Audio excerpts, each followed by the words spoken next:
Welcome, ladies and gentlemen, to another interview for Open House. Today we're very lucky to be joined by Mr. Paul Starick. How are you, Paul? Well, thanks, Malt. Am I allowed to call you Stats? You are. I just called you Malt, so I think that's fair enough.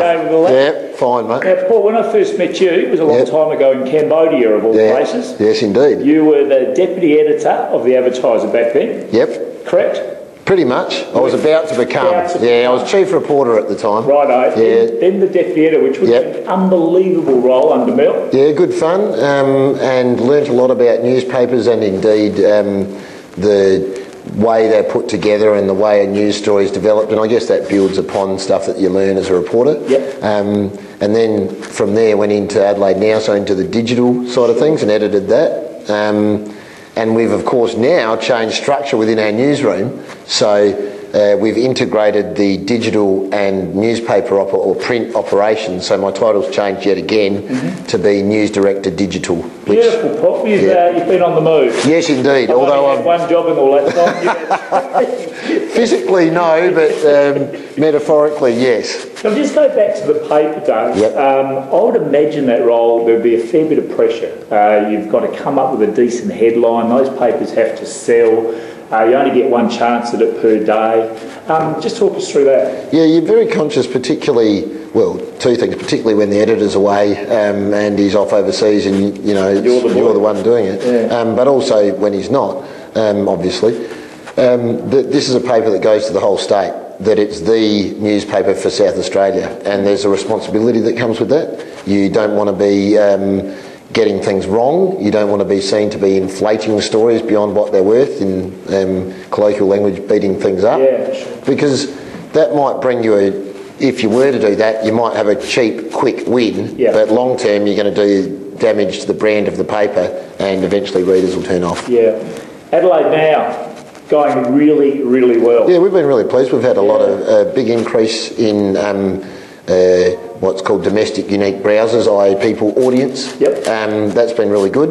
We've tried to become more news breaking in terms of setting a news agenda, and there goes the Hells Angels. Don't worry about that. This is their local Vikings problem. So tried to be much more agenda setting, and for example, we campaigned heavily on Michael Atkinson's and the Labor government's bid to censor the internet, which I suppose is quite relevant for this audience. Absolutely. During the election campaign, and we were very pleased by the strong level of readership support. We won 2 international awards an international award for that. The PAMPA, the Pacific Area Newspaper Publishers Association Award, Best News Site. Yeah, I thought I'd better spit it out fast. So that was really pleasing, and that was one of the reasons. We've also tried very hard to become more integrated with the paper, and so that we're I suppose creating a virtuous circle where people can interact with the newspaper, and that can drive copy in the paper.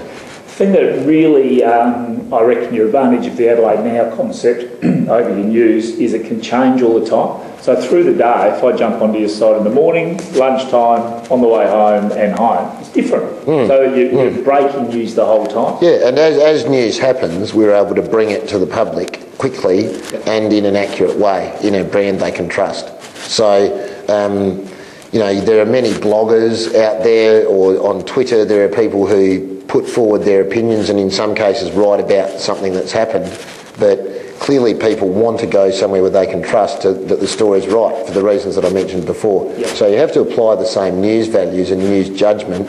Particularly you want to have a story that's fair, accurate and balanced. Now clearly you have to make those decisions much faster, and we're all human, sometimes we get things wrong, but obviously you try and eliminate those errors as much as you can.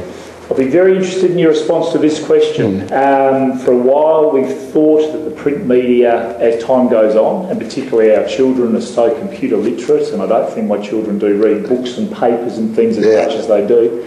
So will the paper in its current format survive over the next 5-10 years, or will the internet take over? I think there's been quite a lot of hype around what's happened digitally. You know, the growth in not only, as you say, devices, but the content to fill those devices. And people have tended to lose sight to a degree of the sheer number of newspapers that are still out in the market. Sure, there's been circulation declines around the world, but there's still an enormously powerful business as well as a medium. So I don't think any of the evidence points to the abolition of newspapers within the time frame you mentioned. Sure, there have been some papers in the US that went belly up, but that was more to do with poor business models and they needed to make cuts and they just took the axe there rather than targeting where they